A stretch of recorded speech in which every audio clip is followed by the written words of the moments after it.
मैं आपकी दोस्त लक्ष्मी स्वागत करती हूँ आपका आपके अपने YouTube channel study with Lakshmi Pal में। दोस्तों, आज मैं आपके लिए लेके आई हूँ परसेंटेज। इट मींस आज का जो हमारा टॉपिक रहेगा परसेंटेज। इससे पिछली वीडियो में हमने कहा था कि हम सीखेंगे प्रॉफिट एंड लॉस, बट अगर हम प्रॉफिट लॉस सीखेंगे तो उसमें परसेंटेज के रिगार्डिंग क्वेश्चन पूछे जाते हैं, तो फिर उनमें हमें प्रॉब्लम होगी। तो इससे पहले हम परसेंटेज सीख लेते हैं। दैट्स वाई आज का जो हमारा टॉपिक रहेगा परसेंटेज। फर्स्टली हम परसेंटेज को सीख लेते हैं कि किस तरीके से होता है ये परसेंटेज। ओके, तो इसीलिए आज का जो हमारा टॉपिक रहेगा परसेंटेज। इसके अकॉर्डिंग आज हम इसकी बेसिक डिटेल सीखेंगे कि परसेंटेज होता क्या है, किस तरीके का इसका बेसिक कॉन्सेप्ट होता है, इसके क्वेश्चंस किस तरीके से बनते हैं और हमारी अप्रोच क्या होनी चाहिए। तो इसी परसेंटेज के साथ हम आज की वीडियो शुरू करते हैं। तो रिक्वेस्ट रहेगी दोस्तों, परसेंटेज को जानने के लिए वीडियो के अंत तक बने रहें। तो चलिए शुरू करते हैं परसेंटेज।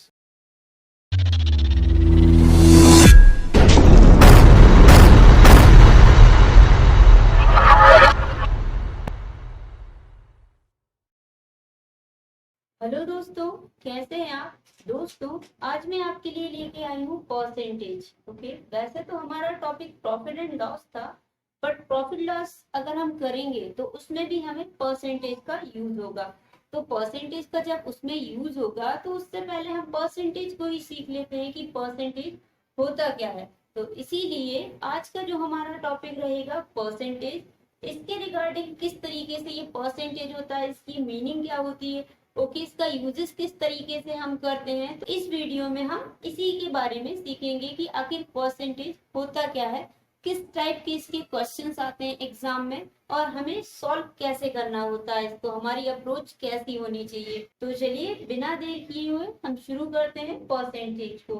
अगर परसेंटेज का हम नाम दें, अगर हम इसको देखें तो ये परसेंटेज लिखा है। ओके, तो परसेंटेज का मीनिंग क्या होता है, ये जो परसेंटेज लिखा है इट मीन्स की पर और सेंट, परसेंट ये हमारा हुआ। अब अगर इसको हम दो भागों में डिवाइड कर दें और उसके अकॉर्डिंग इसका मीनिंग देखें तो क्या हो जाएगा। फर्स्ट जो हमारा भाग रहेगा इतना, ये क्या हो गया पर मीन्स क्या होता है, प्रति। पर किसे बोलते हैं, प्रति को। ओके, प्रति यानी जो भी संख्या या जो भी वैल्यू लेंगे उसका पर कितने पे वो रहेगा। अगर सेकंड हम देखें यहाँ से यहाँ तक, तो ये क्या हो गया हमारा सेंट। सेंट मतलब क्या होता है, सेंट मतलब होता है सेंचुरी। सेंचुरी मीन्स शताब्दी या ईयर। उसके अकॉर्डिंग हम इसे डिफाइन करते हैं कि हमने इसका अर्थ तो जान लिया। जैसे हम कोई भी वर्क करते हैं तो एक दिन में हमने कितना काम किया, एक आदमी ने कितना काम किया, तो हम क्या बोलते हैं, पर मेंबर ने इतना वर्क किया। तो इसमें परसेंटेज के अकॉर्डिंग हम अगर उसे निकालेंगे तो किस तरीके से निकाल सकते हैं। फर्स्टली अगर इसको हमने डिफाइन किया तो क्या होता है, जो परसेंटेज है आपका वो एक भिन्न है। भिन्न मीन्स जो हमारे भिन्न संख्याएं होती हैं, इट मीन्स जो भी हम बटे में लिखते हैं वो हमारी भिन्न है। तो परसेंटेज क्या है, हमेशा एक भिन्न है और वो हमेशा कितना रहता है, फिक्स रहता है उसका 100। ओके, 100 रहेगा। अगर आप एक को भी लेंगे तो एक भी आपका, एक की वैल्यू भी, एक भी क्या है 100%। तो ये हमारा फर्स्टली तो हमने क्या जाना कि परसेंटेज का मीन्स क्या होता है, पर का मतलब होता है प्रति, देन सेंट का मतलब होता है ईयर या शताब्दी या साल। ओके, अगर सिंपल भाषा में हम अपने माइंड में, अगर हम सिंपल भाषा में कहें तो अगर हम सिंपल भाषा में कहें तो परसेंटेज क्या है, एक हर है जो हमेशा कितना होता है 100। जो हमारा परसेंटेज रहता है जब भी हम इसे किसी भी, जो हमारा परसेंटेज रहता है जब भी हमें किसी भी संख्या से, जब भी हमें किसी भी संख्या का कैलकुलेशन या परसेंटेज निकालना होता है तो हम हमेशा क्या लेते हैं 100। अगर एक भी होगा तो वो भी कितना रहेगा 100, दो होगा तो उसका भी क्या रहेगा 100 के अकॉर्डिंग रहेगा। अब हमें ये तो पता चल गया कि परसेंटेज क्या है, एक हर है। ओके, ये हमें पता चला कि ये जो हमने परसेंटेज लिखा ये क्या है, एक हर है। पर हर ये होता कैसे है। ओके, हर क्या होता है कि जो भी हमें संख्या दी है, यहाँ पे 1/, हमने 100 लिखा या 1/, हमने 10 लिखा। अब ये जो आपने संख्या लिखी है ये तो हमें पता चल गया ये क्या है, हर, और यही हमारा क्या है, परसेंटेज। तो हमें 10 का हमें कितने परसेंटेज निकालना है, 1%। इट मीन्स कि जो 10 है इसका 1वां हिस्सा, यही होता है परसेंटेज। परसेंटेज हमेशा जो हर रहता है और हमें निकालना क्या है, जो अंश में वैल्यू होती है वो उसका कितना परसेंटेज है। इट मीन्स कि जो ऊपर अंश है वो कितना हिस्सा है इस परसेंटेज का। तो हमने क्या सीखा कि परसेंटेज क्या है, 100 का वह हिस्सा है, उसका जो हिस्सा हम निकालते हैं, ओके, वही क्या होता है, परसेंटेज। इसका जो हिस्सा निकाला जाता है उसी के अकॉर्डिंग परसेंटेज है। अब अगर इसका एग्जाम्पल समझे कि किस तरीके से परसेंटेज होता है, तो ये हमने जैसे संख्या ली 1/100, तो आप इसे 1/100 कर सकते हैं। तो इस 100 का आपको कौन कितना हिस्सा निकालना है, 1%। तो 100 जो 100 है उसका 1% कितना रहेगा, 1 ही रहेगा, ओके। अब इसी तरीके से ये तो आ गया हमारा 1%, मीन्स 100 का 1% कितना रहेगा, 1%। अब इसी तरीके से अगर हम 100 का 10% निकालते हैं तो वो हमारे पास कितना आ जाएगा, 100 का 10% निकालने के लिए फर्स्टली तो आप या तो इसे डायरेक्ट आप किस तरीके से कर सकते हैं, कितना निकालना है हमें, 10%, ओके। 10% निकालना, तो इस तरीके से आप इसे मेंशन कर सकते हैं। 10% निकालना है हमें किसका, 100 का। तो ये एक जीरो से एक जीरो कट गई, ओके। अब हमारे पास कितना बचा, 10। तो डायरेक्ट इससे काट दीजिए, तो आपके पास वैल्यू कितनी बची, 10%। तो यही तो आपको निकालना था कि 100 का जो 10 है वो कितना है, 10%। अगर हम इसे सॉल्व करते हैं तो फर्स्ट तो हमारा क्या रहेगा, फर्स्ट हमारा सॉल्व करने का जो अप्रोच रहता है, हम किस तरीके से करते हैं, 30/100 इंटू 20, इस तरीके से हम करते हैं, हमेशा ऐसे ही करते आए हैं, ओके। तो इसमें से क्या होगा, 2 जीरो से 2 जीरो इसकी चली जाएंगी, बचा हमारे क्या, 3 और 2, और इनका मल्टीप्लाई होके कितना आ जाएगा हमारे पास 6, और यही हमारा परसेंटेज आ गया। अब ये तो हमारे जो हम पहले से करते आए हैं, जो हमारे बेसिक कॉन्सेप्ट है वो हुए, ओके। अब हमें ऐसा ना करके इसको कैसे डायरेक्ट कर सकते हैं, हमें ये तो पता ही है कि इसका परसेंटेज, अगर यहाँ पे परसेंटेज लगा है तो इसका मीन्स क्या है, 100। तो हमें पता है कि यहाँ पे बटे में 100 तो हो गई।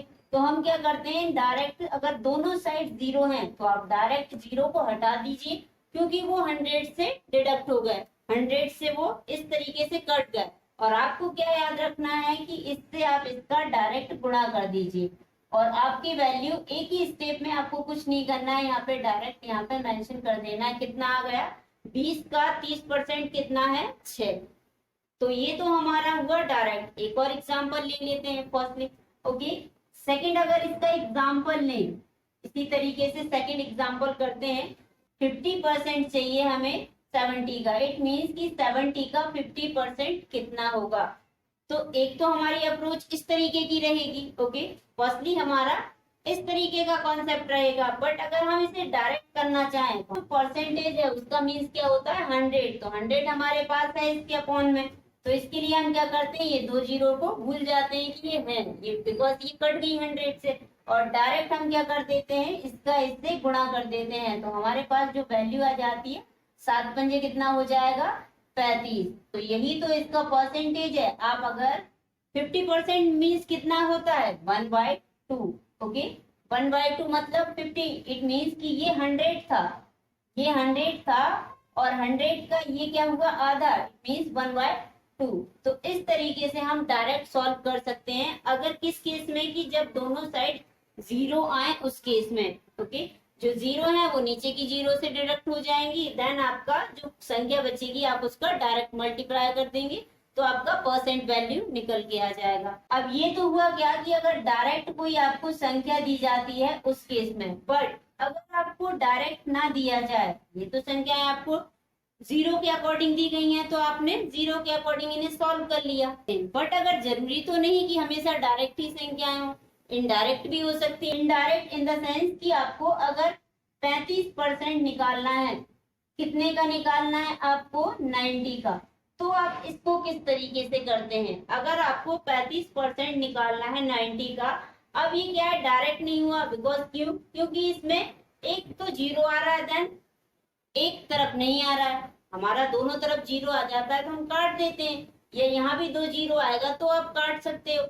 अब हम क्या कर सकते हैं, रहेगा तो वही, जो हमारा कॉन्सेप्ट था रहेगा तो उसी तरीके से। अब इसमें हम करते क्या है, फर्स्टली अगर इनडायरेक्ट आपको दिया हो तो आप क्या करेंगे इसके रिगार्डिंग। अब यहाँ हमें ये तो पता है कि यहाँ पे कितना है 100, ये तो हमें मालूम है, तो एक जीरो से ये एक जीरो कट जाएगा। अब ये एक जीरो कट गया, अब डायरेक्ट इसका आप गुणा कर दीजिए, गुणा करेंगे इसका तो ये कितनी बार चला जाएगा, 9 पंजे कितना होता है 45, ओके 9 तिया कितना होता है 27, और अगर 4 को जोड़ा तो कितना होगा 21। अब ये हमारा 21 आया। अब हमें क्या पता है कि हमारे पास नीचे कितना बचा है 10, ये हमारे पास 10 बचा है, तो इट मीन्स कि एक जीरो है हमारे पास। तो हमें क्या करना है, जितनी जीरो होती हैं उतने ही संख्या के बाद हम पॉइंट लगा देते हैं। तो यही हमारा क्या हो गया 21%, 21.5% आंसर आ गया। तो हम इस तरीके से भी कर सकते हैं। अब ये तो हमने इसको लिखा, देन हमारी अप्रोच इस तरीके से रहेगी, बट इसे हम डायरेक्ट भी तो सॉल्व कर सकते हैं इस तरीके से कि हमें ये तो हमेशा ही पता रहेगा कि परसेंटेज का मतलब 100 होता है, तो हमें इसे लिखने की तो जरूरत नहीं रहेगी। ओके, अगर नहीं लिखेंगे तो क्या हमें डायरेक्ट किस तरीके से सॉल्व करते हैं, अगर एक और एग्जाम्पल लें, इसका सेकेंड एग्जाम्पल हम लेते हैं तो कितना निकलेगा। अब 40 का तो नीचे कितना है 100 है, तो ये 100, एक जीरो से एक जीरो कट गई। अब हमारे पास नीचे 10 बचा, ये तो हमें पता है। अब इस 10 का फर्स्टली तो अब जब ये जीरो कट गई तो यहाँ पे कितना बचा आपके पास ओनली 4। इस 4 का अगर आप 25 से मल्टीप्लाई करोगे तो आपके पास कितना आएगा 100। ये आपके पास 100 आ गया, और जैसे एक जीरो नीचे थी तो हमें पता ही है कि जब हम अगर नीचे अब हमारे पास क्या बचा 10, तो 10 में कितनी जीरो होती, एक जीरो हमारे पास है, तो हमें क्या करना है एक संख्या के बाद पॉइंट लगा देना है, और यही हमारा क्या हो जाएगा इसका आंसर। तो इस तरीके से आप अगर आपको डायरेक्ट है, अगर दोनों साइड सेम जीरो के साथ वैल्यू दी हो तो उसको भी कर सकते हैं, अगर जीरो के साथ इट मीन्स कि इसे इनडायरेक्ट भी कह सकते हैं या आप डिफरेंट भी कह सकते हैं, कि अगर आपको डिफरेंट वैल्यू दी हो तो आप उसे किस तरीके से कर सकते हैं। वो सेम वैल्यू दी थी, इट मीन्स कि इधर भी जीरो थी इधर भी जीरो थी, तो डायरेक्ट आपको संख्याओं का उसमें भी यही रहेगा, बट नीचे इन द सेंस आपको ये सोच के चलना है, नीचे आपको जो 10 बचा है उसको आपको हमेशा याद रखना है कि एक नीचे हमारे 10 बचा है जिसमें एक जीरो है, तो हमें क्या करना है एक पॉइंट के बाद दशमलव लगा देना है। तो इस तरीके से हम सॉल्व कर सकते हैं। अब ये तो हुआ हमारा कि डिफरेंट वैल्यू आए, तो उस केस में हमें कैसे करना चाहिए। अगर इसी के अकॉर्डिंग आपको डिफरेंट वैल्यू तो दी है, आप इस तरीके से भी कर सकते हैं, और सेकंड आप किस तरीके से कर सकते हैं, बिकॉज आपको छोटी वैल्यू आएगी, अगर छोटी वैल्यू दी होती है तो आप इजीली उसका जो है पहाड़ा पढ़ सकते हैं, बट अब हर संख्या का आगे तक पहाड़ा सभी को तो याद रहता नहीं है। तो उस केस में हम क्या करेंगे कि अगर बड़ी संख्या आ जाए, अब ये 35 था तो हमने डायरेक्ट इसका कर लिया, बट एग्जाम में हमारे पास इतना टाइम नहीं होता है, बिकॉज जो कॉम्पिटेटिव एग्जाम होते हैं उनमें टाइम बहुत जल्दी जाता है और हमें क्वेश्चन बहुत स्पीड से करने होते हैं। तो उस केस में हम क्या करेंगे, अब इसी तरीके से अगर हम तोड़ के कर दें, इट मीन्स कि जो हमारे टुकड़ों में हम डिवाइड करके और फिर इस क्वेश्चंस को करें, छोटी वैल्यू अगर आएगी तो ये इजी से हो जाएगा, बहुत सरल तरीके से, टाइम भी नहीं लगेगा। बट अगर बड़ी वैल्यू आ गई तो उसे हमें पहाड़ा पढ़ने में टाइम लगेगा। तो उसको अब हम कैसे सॉल्व करें कि अगर बड़ी वैल्यू आ जाए तो उसे हम इजी तरीके से कैसे सॉल्व कर सकते हैं। फर्स्टली हमने इसका एग्जाम्पल लिया, हमारे पास 56% है, कितने का निकालना है हमें 60 का। आप यहाँ कोई भी संख्या मान सकते हैं, बिकॉज ये एग्जामिनर के अकॉर्डिंग डिपेंड करता है कि कौन सी क्वेश्चन क्या देता है। तो फॉर एग्जाम्पल हमने ये लिया, अब ये 56 है, तो 56 का हम अगर पहाड़ा पढ़ेंगे तो टाइम लग जाएगा। ओके, तो हम क्या करते हैं, इसे इस तरीके से लिख लेते हैं। फर्स्टली हमने क्या लिखा 50 लिख लिया, देन क्या लिखा, आप इसे डायरेक्ट 6 कर सकते हैं। ओके, ये हमारी हो गई फर्स्ट स्टेप।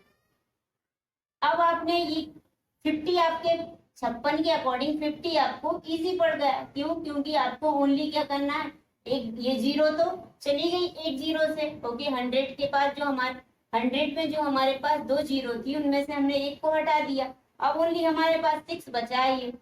अब ये जरूरी नहीं है कि आप इधर, अब ये जरूरी नहीं होता कि ये जो जीरो है आप इधर से ही सॉल्व करते हैं, आप इधर से भी कर सकते हैं, ये तो दोनों जगह लागू हो जाएगा। ओके, अब क्या करते हैं कि आपके पास ओनली 6 बचा, 6 को आपने 5 से मल्टीप्लाई कर दिया, तो ये अगर 5 से मल्टीप्लाई करेंगे तो कितना आ जाएगा आपके पास, 5 6 का 30, ये आ गया हमारा फर्स्ट का।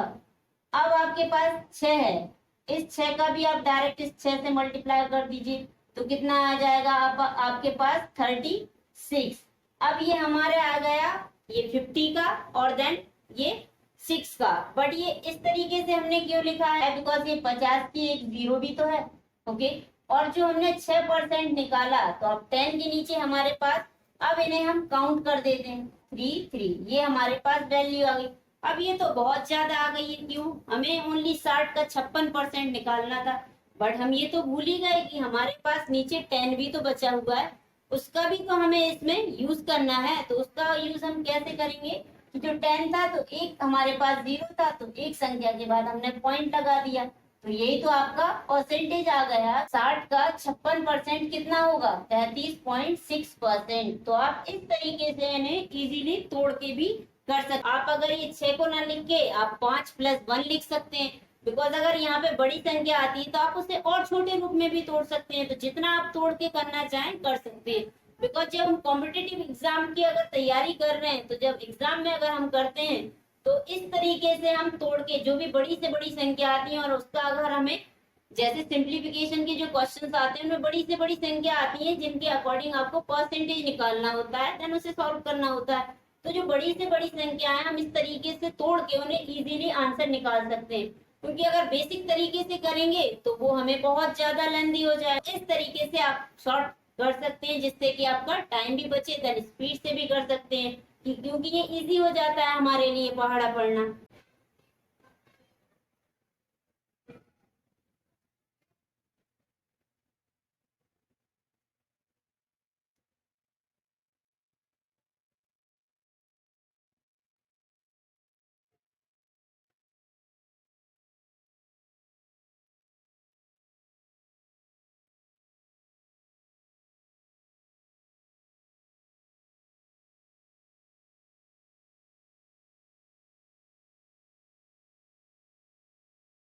अब इसी तरीके से इस क्वेश्चन को करते हैं। इसे किया हमने तो किस तरीके से करेंगे, फर्स्टली हमें क्या निकालना है, 40% निकालना है किसका, 70 का।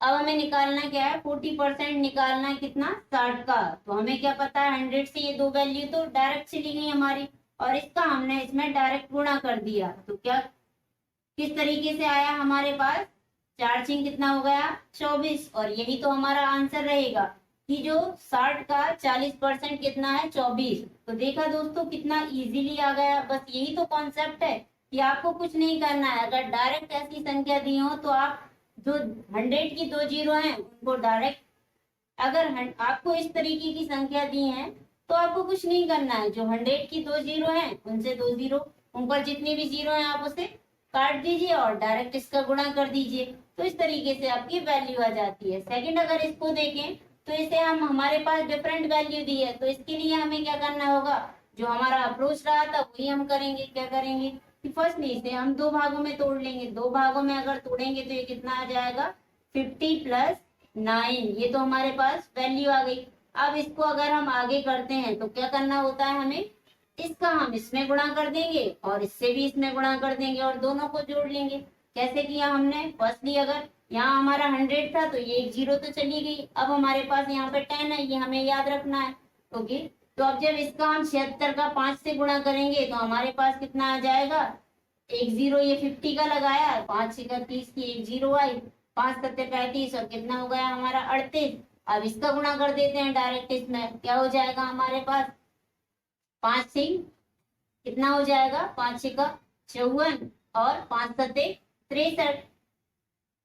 अब क्या, अब हम इस 9 का इसमें गुणा कर देंगे तो 9 से, अब अगर हम 9 का इसमें गुणा करेंगे तो कितना हो जाएगा, 9 6 का 54 और 9 7 63। अगर 63 में हम 5 जोड़ेंगे तो कितना हो जाएगा, 68। ये हमारी वैल्यू आ गई, इसे हम डायरेक्ट प्लस कर देंगे, प्लस करेंगे तो हमारे पास कितना आ जाएगा, 4484। अब यहाँ हमारे पास जो 10 बचा था उसमें अभी हमें याद क्या रखना है कि हमारे पास जो 10 बचा था उसका अभी यहाँ पे हम एक संख्या के बाद पॉइंट लगा देंगे, क्योंकि उसमें एक जीरो थी, तो ये हमारा आंसर आ गया। तो इट मीन्स कि जो 760 है उसका 59% कितना होगा, 448.4। इस तरीके से आप बड़ी से बड़ी संख्या को जो है कैलकुलेट कर सकते हैं, क्योंकि जो एग्जाम में क्वेश्चन पूछे जाते हैं सिंप्लीफिकेशन या अप्रोक्सीमेशन से रिलेटेड, तो उसमें बहुत बड़ी बड़ी वैल्यू आती है परसेंटेज की। उसे आप सॉल्व कैसे कर सकते हैं, इस तरीके से तोड़ के, क्योंकि जो भी कॉम्पिटिटिव एग्जाम की तैयारी करते हैं वो स्टूडेंट उनको यही ट्रिक फॉलो करते हैं कि अगर आपको संख्या को इकट्ठा ना गुणा करके आप अगर उन्हें तोड़ लेते हो तो वो इजी हो जाता है और जल्दी हो जाता है। अब जरूरी तो नहीं कि सबको पहाड़े आते हो ज्यादा, बड़ी बड़ी संख्या के पहाड़े तो हर किसी को नहीं आते। तो उसके लिए क्या करना होता है, ये इजी शॉर्ट से कॉन्सेप्ट लगाने होते हैं इजी ट्रिक के साथ, बिल्कुल आप कर सकते हैं। तो ये हमने सीखा कि डायरेक्ट अगर करते हैं तो किस तरीके से करते हैं, और अगर उन्हें तोड़ के करते हैं तो किस तरीके से करते हैं। फर्स्टली इस क्वेश्चन को देखते हैं। यहाँ पे दिया है कि एक आदमी है, उसका 40% भोजन पे, 20% किराए पे, 12% यात्रा पे, 10% शिक्षा पे वो खर्च करता है। क्योंकि अब वो रेंट से रहता है तो ये सब खर्च होंगे कि उसको किराया भी देना पड़ेगा, खाना भी खाना पड़ेगा, अगर वो ऑफिस जाएगा तो उसके अकॉर्डिंग भी उसका चार्ज भी लगेगा। तो इस तरीके से उसने खर्च किया। अब उसके पास बचा कितना, 7,200 रुपए उसके पास बचा। अब ये वैल्यू उसके पास बच गई। अब ये बची वैल्यू तो हमें पता चल गई, बट क्या हमें ये पता चला कि उसके पास टोटल अमाउंट कितना है, कितने अमाउंट वो में से वो खर्च कर रहा है और उसके पास बच रहा है। तो हमें बचा पता चला, और किस किस परसेंटेज में कितना कितना खर्च कर रहा है उसके अकॉर्डिंग हम निकालेंगे कब, जब हमारे पास टोटल वैल्यू होगी। तो टोटल वैल्यू का हम किस तरीके से निकाल सकते हैं, फर्स्टली तो हमने मान लिया कि उसके पास जो टोटल वैल्यू है वो कितनी है, एक्स है। अब हमने उसकी टोटल वैल्यू एक्स मान ली। अगर एक्स उसके पास टोटल वैल्यू है तो अब जो जो उसने खर्च किया है इसमें उसका हम क्या कर देंगे, गुणा कर देंगे। एक्स में हम जो जो उसने खर्च किया है उसका गुणा कर देंगे। अब ये जो वैल्यू उसने खर्च की है, जिस जिस भी परसेंटेज में, उनको हम प्लस कर देते हैं, सबको हम जोड़ लेते हैं। फर्स्ट कितना है 40%, देन कितना है 20%, उसके बाद कितना है हमारे पास 12%, उसके बाद कितना है हमारे पास 10%। इस तरीके से हमारे पास ये संख्याएं आ गई। अब इन्हें हमने जोड़ा तो हमारे पास वैल्यू कितनी आ गई, 82%। ये सबका प्लस आ गया। ये तो हमारे पास क्या आ गया कि इसने ये खर्च किया है इस अमाउंट में से। ओके, अब ये अमाउंट हम कैसे निकालें। अब हमें ये तो पता है कि अगर वो इतना खर्च कर रहा है परसेंटेज में, तो टोटल जो परसेंटेज में खर्च कर रहा है 82, तो 100 में से ही तो 82 खर्च किया उसने। तो 100% में अगर हम 82 इसको डिडक्ट कर देंगे तो हमारे पास कितनी वैल्यू आ जाएगी, 18%। बिकॉज जो भी हम वैल्यू मानते हैं वो उसकी जो भी उसके पास वैल्यू होगी वो होगी तो 100% की ना। तो 100% अगर उसके पास वैल्यू है, उसमें से अगर उसने 82% खर्च कर लिया तो उसके पास बचा कितना, 18%। और ये 18% कितना अमाउंट है, 7,200। यही तो इसका हमें बताया गया है क्वेश्चन में कि ये जो खर्च करने के बाद उसके पास बचत है वो 7,200 रुपए है। अब ये 18% क्या है, 7,200, ये तो हमें पता चल गया कि उसका 7,200 टोटल वैल्यू का 18% है। अब हम निकाल सकते हैं, क्योंकि हमें ये तो पता चल गया है कि टोटल वैल्यू का जो 18 बचत है वो 18% है। तो इसके लिए हम इसका टोटल अमाउंट कैसे निकालते हैं, तो इसको भी हम सॉल्व कर लेते हैं। फर्स्टली हमने क्या किया कि उसका जो बचत थी, बचत का परसेंट निकाला। ओके, जो उसकी बचत थी उसको सॉल्व किया। को सॉल्व करने के लिए यहाँ पे अब 18% है तो यहाँ पे हम 100 का गुणा कर देंगे। अब इसको गुणा करने पे क्या करेंगे, ये दो जीरो मिलके कितनी हो गई, 4 जीरो। इसका आप डायरेक्ट इससे डिवाइड कर दीजिए तो ये एक बार जाएगा, ये 4 टाइम चला जाएगा। तो आपके पास आंसर कितना आ गया, 4 टाइम 0। और यही तो आपका आंसर होगा। तो इसके टोटल उसके पास अमाउंट कितना था, 40,000, जिसमें से उसने इन पे खर्च किया। ओके, 82% हो गया। और आपके पास जो वैल्यू थी उसका बचत कितना था, इतना था, तो हमने बचत से उसका डायरेक्ट अमाउंट निकाल लिया। इस तरीके से आप निकाल सकते हैं। अब ये तो हुआ उसका क्या, टोटल अमाउंट। अब चाहे आप तो इनका इंडिविजुअल निकाल सकते हैं कि उसने एक में कितना खर्च किया। इट मीन्स कि उसने खाने में, रेंट में, शिक्षा में, यात्रा में कितना कितना अमाउंट खर्च किया, वो आप इंडिविजुअल निकाल सकते हैं। ओके, तो इस तरीके से आप सॉल्व कर सकते हैं। कोई भी बड़ी वैल्यू होती है तो इस तरीके से आप सॉल्व कर सकते हैं। तो ये तो हमने सीखा दोस्तों इसका बेसिक, कि परसेंटेज का अगर बेसिक होता है तो किस तरीके से होता है, हमें सॉल्व कैसे करना होता है। आज के लिए दोस्तों इतना ही। अगली वीडियो में हम सीखेंगे कि अगर इसके एग्जाम में क्वेश्चन किस टाइप से आते हैं। ओके, तो आज हमने बेसिक सीखा, देन इसी के पार्ट 2 में हम इसके कुछ क्वेश्चंस करेंगे कि एग्जाम में क्वेश्चंस किस तरीके से पूछे जाते हैं, कि जो लेवल हमारा होगा एग्जाम के अकॉर्डिंग वो क्या रहेगा। तो उन्हीं क्वेश्चंस के साथ हम अगली वीडियो में फिर मिलेंगे दोस्तों। तब तक के लिए धन्यवाद दोस्तों। वीडियो को देखने के लिए धन्यवाद दोस्तों। मुझे उम्मीद है ये वीडियो आपको पसंद आया है। अगर पसंद आया हो तो रिक्वेस्ट रहेगी इसे लाइक जरूर करें और अधिक से अधिक लोगों को इसे शेयर भी करें। और आप हमारे यूट्यूब चैनल में अगर नए हैं तो इसे सब्सक्राइब करना ना भूलें और बेल आइकन को जरूर प्रेस कीजिएगा दोस्तों। बिकॉज आप बेल आइकन प्रेस करते हैं तो जो हमारी वीडियो की नोटिफिकेशन है वो आपको सबसे पहले रिसीव्ड होते हैं। तो आज के लिए इतना ही। अगली वीडियो में हम फिर मिलेंगे इसी के पार्ट 2 के साथ, जिसमें हम आज तो हमने बेसिक डिटेल सीखी कि परसेंटेज होता क्या है, इसका बेसिक कॉन्सेप्ट क्या होता है और हमारी अप्रोच कैसी होनी चाहिए इसे सॉल्व करने के लिए। तो इसी के पार्ट 2 में हम मिलेंगे इसके क्वेश्चंस के साथ, कि अगर एग्जाम में क्वेश्चंस पूछे जाते हैं तो किस तरीके के होते हैं, तो और हमारी उनके अकॉर्डिंग अप्रोच कैसी होनी चाहिए। दोस्तों इन्हीं क्वेश्चंस को जानने के लिए हम मिलेंगे पार्ट 2 में। तो तब तक के लिए नमस्ते दोस्तों एंड जय हिंद।